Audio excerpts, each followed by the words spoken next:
우리가 함께 읽은 본문에는 다윗, 그리고 나발, 그리고 아비가일이라는 세 인물이 등장하고 있는 걸 볼 수가 있습니다. 다윗은 우리가 잘 알고 있는 것처럼 하나님 마음에 합한 사람이었지요. 지금은 사울 왕을 피해서 이스라엘 남쪽 유대 광야 한 끝에서 정말 숨죽이고 있었더랍니다. 나발은 유다 지파에 속한 마온에 살고 있는 유력한 사람으로 부자였습니다. 근데 그 이름의 뜻이 미련한이었습니다. 세상에 어떤 부모가 아들의 이름을 지으면서 나발이라고 미련하다고 이름을 지었을까요? 그래서 성경학자들은 이 나발이라고 하는 이름이 본명이 아니고 아마 별명이었을 거라고 추정을 합니다.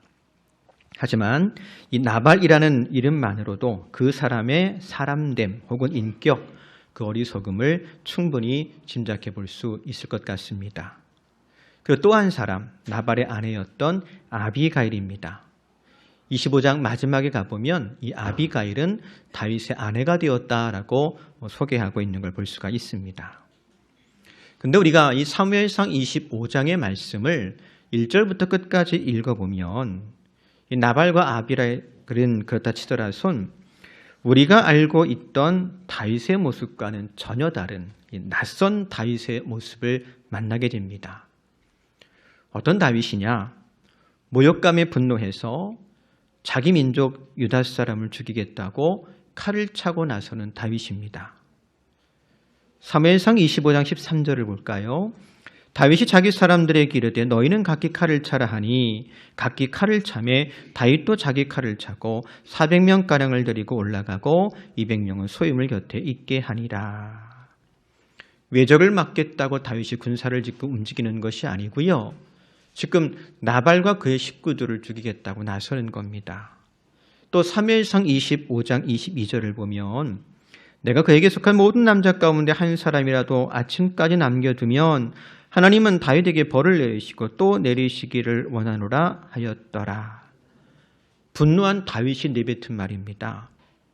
이 말을 좀 달리 표현해 보자면 다 어떻게 하겠다는 거예요? 네. 그리고 실제로 400명의 군대를 지금 이끌어서 무장해서 나서고 있는 겁니다. 여러분, 이런 다윗, 전에 우리가 알던 다윗 맞나요? 우리가 알던 다윗은 사울이 창을 던져 죽이려 할 때마다 그 몸을 피하고 사울 왕을 용서하던 다윗이었습니다. 심지어 사울에게 복수할 기회가 있었을 때에 복수하지 아니하고 하나님께 심판을 미루던 사람이었습니다. 자기 동족 그일라 사람들이 블레셋의 침략을 받을 때에 아무런 조건 없이 달려가서 구원하던 다윗이었습니다. 그랬던 다윗이 오늘은 아주 무섭게 돌변했습니다. 그리고 나발과 나발에 속한 모든 사람을 없애겠다라고 하는 이런 다윗의 모습 속에서 떠오르는 사람이 있지는 않은지요. 누가 떠오릅니까? 제사장 아히멜렉의 가족을 몰살시켰던 사울왕의 모습이 오버랩되고 있지는 않은지요. 지금 다윗은 그가 그토록 닮고 싶지 않았던, 나는 결코 저런 사람이 되지 말아야지 싶었던 그 사울의 모습과 꼭 같은 모습으로 살기등등하여서 자기 백성, 그것도 본인과 같은 유다 지파 사람을 죽이겠다고 달려가고 있는 것입니다. 혹 지난주에 말씀 나누면서 다윗을 잡겠다고 사울이 군사 3,000을 동원해가지고 잡으러 온 사건을 소개할 때 다윗이 사울에게 외쳤던 말 기억합니까? 임금님, 힘은 그렇게 쓰는 게 아닙니다. 다윗이 그렇게 외쳤다라고 그랬지요. 그런데 지금 다윗의 모습을 보면 엉뚱한 데 힘쓰고 있는 것 같지 않습니까? 꼭 누구처럼요? 사울왕처럼 말입니다. 대체 어떻게 하다가 우리가 알던 하나님의 사람 다윗이 이렇게 꼭 사울을 닮은 사람처럼 변하고 말았을까요? 그 이유를 짐작해 볼 만한 말씀이 사무엘상 25장 1절에 기록되어 있습니다. 사무엘이 죽음에 온 이스라엘 무리가 모여 그를 두고 슬피 울며 라마 그의 집에서 그를 장사한지라 다윗이 일어나 바란 광야로 내려가니라. 이 사건의 시작은 사무엘이 죽는 것으로 시작되고요. 사무엘이 죽자 다윗은 바란 광야로 내려갑니다. 어떤 성경학자들은 사무엘의 죽음과 다윗이 마온에 살고 있던 나발과 교류하게 된 것을 별개의 사건으로 보기도 합니다만 사무엘의 죽음은 분명 다윗에게 심각한 영향을 끼쳤던 것이 분명합니다. 그래서 여기 내려가니라라고 한 말은 단순히 다윗이 이스라엘 남쪽 유대 광야 끝으로 내려간 것뿐만 아니라 사무엘의 죽음 이후에 다윗이 깊은 슬픔과 더불어서 영적인 침체에 빠졌다라고 하는 것을 의미한다라고도 이해할 수가 있을 거예요. 즉 다윗이 이렇게 돌변한 것은요, 그가 지금 영적인 침체 가운데 있었기 때문이라는 겁니다. 또 한 가지 다윗이 영적 침체에 빠진 이유가 있습니다. 바로 책임감 때문에 그랬어요. 사무엘상 25장 8절에 보니까 다윗이 나발에게 사람을 보내어서 한 말인데요. 내 소년들에게 물으면 그들이 내게 말하리라 그런즉 내 소년들이 내게 은혜를 얻게 하라. 우리가 좋은 날에 왔은즉 내 손에 있는 대로 내 종들과 내 아들 다윗에게 주기를 원하노라 하더라 하라. 다윗이 사람을 시켜가지고 나발에게 보내면서 이런 말인데요. 자기 자신을 지금 어떻게 표현하고 있냐면 내 아들 다윗이라고 표현합니다. 아마도 나발이 다윗보다는 나이가 많은 연장자였던 것 같아요. 그런데도 그렇다 치더라도 다윗이 자기 자신을 당신의 아들입니다라고까지 표현하는 것은 굉장히 지금 자신을 낮추고 있는 겁니다. 그러면서 상대방을 높이고 있는 거예요. 왜 이렇게까지 다윗이 자신을 낮추었을까? 다른 데 이유가 있는 것이 아니고요. 그에게는 책임을 져야 되는 600명의 사람들이 있었습니다. 장정만 600명이에요. 그의 딸린 식구들까지 한다면 굉장히 많은 숫자였을 겁니다. 그 많은 인원들, 그 많은 식구들을 먹이고 입히는 것이 다 누구 책임이에요? 다윗 책임인 거예요. 그러니 다윗의 고민과 고충 혹은 스트레스가 이만저만이 아니었겠지요. 그 감당하기 어려운 책임감, 그 짓누르는 무게가 다윗을 깊은 영적인 침체에 빠지게 했던 것입니다. 또 한 가지, 다윗이 영적인 침체를 맞이한 이유가 있어요. 바로 이웃에 대한 실망입니다. 본문에서 읽은 것처럼 다윗은 나발에게 겸손하게 은혜를 구합니다만 실은 이전에 다윗이 나발과 나발의 목자들을, 짐승들을 지켜주었더랍니다. 그러니까 먼저 다윗이 은혜를 베푼 거예요. 그랬으니까 나발도 다윗에게 은혜를 베풀어 줄 것이라고 기대했던 것입니다. 하지만 나발의 반응이 어땠느냐? 사무엘상 25장 11절 보니까 이렇게 적어요. 내가 어찌 내 떡과 물과 내 양털 깎는 자를 위하여 잡은 고기를 가져다가 어디서 왔는지도 알지 못하는 자들에게 주겠느냐 한지라. 은혜를 구하는 다윗에게 단호하게 거절합니다. 뿐만 아니라 본문을 더 읽어보면요. 다윗의 조상들까지 들먹이면서 모욕합니다. 다윗은 이런 나발의 태도 때문에 실망한 것은 물론이거니와 일종의 배신감을 느꼈을 겁니다. 그리고 이런 실망감 혹은 배신감은 그동안 은혜 때문에 감추어져 있었던 다윗의 분노를 자극합니다. 어느새 다윗은 은혜의 지배를 받는 것 대신에 분노로 자신을 불태우는 사람이 되고 말았더랍니다. 그리고 칼차고 나가는 거예요. 생각해 보세요. 이런 다윗의 모습이 우리에게 낯설지는 좀 않지 않습니까? 왜냐? 때론 우리도 사랑하는 사람의 죽음 앞에서 깊은 슬픔과 영적인 절망감을 경험할 때가 있기 때문입니다. 때론 충격적인 사건을 통해서 분노와 더불어서 영적인 침체를 경험할 때도 있잖아요. 혹은 경영의 실패와 감당하기 어려운 책임으로 인해서 영적인 침체를 경험할 때도 있습니다. 때론 가까운 이웃에게 실망하여 은혜와 감사를 잃어버리고 부정적인 감정에 이끌려 신앙적으로 내리막길을 걸어갈 때도 있을 겁니다. 하나님은 멀리만 계신 것 같고 내 편이 아닌 것 같고 내 기도는 응답하지 않으시는 것 같고 진짜 하나님께서 살아계시다면 어떻게 나한테 이런 일이 있을 수 있겠는가 싶을 때도 있습니다. 네, 어떻게 우리가 항상 영적으로 건강하며 늘 신앙적으로 성장할 수만 있겠습니까? 오래 신앙생활 하신 분들 알겠지만 우리 믿음 생활도 오르막도 있고 내리막도 있더라고요. 그렇게 우리의 신앙 여정에 굴곡이 있더랍니다. 하지만 내리막길을 걷고 있다면 다시 어떻게 해야 되겠어요? 다시 올라가야 되겠지요. 그런데 사람 마음이요, 참 간사하고 내가 영적으로 침체하였고 내가 신앙적으로 내리막길을 걷고 있다고 하는 것을 느끼면서도 때로는 알면서도요, 쉽게 그것 인정하고 싶지 않아 합니다. 사실은 바로 그때가 다시 주의 얼굴을 구하고 정말로 주님 말씀처럼 골방으로 들어가거나 아니면 광야로 나가서 주님을 독대해야 할 시간임에도 불구하고, 그렇지요? 보세요. 지금 다윗도 사실은 광야에 있으면서도요, 주님을 찾기보다는 지금 무엇 준비하고 있습니까? 나발과 다투려고요, 무장하고 있잖아요. 홧김에 칼을 휘두를 준비하고 있지 않습니까? 저는 형제로 컸습니다. 제 아래 2살 터울 남동생이 하나 있어요. 실은 15개월 차이밖에 안 나요. 웃으시는 분들은 공감하시는 거는 저희 어머니의 마음을 이해하신다는 거죠. 제가 초등학교 4학년 때 동생하고 달리기 했는데요, 동생이 저를 앞지르더라고요.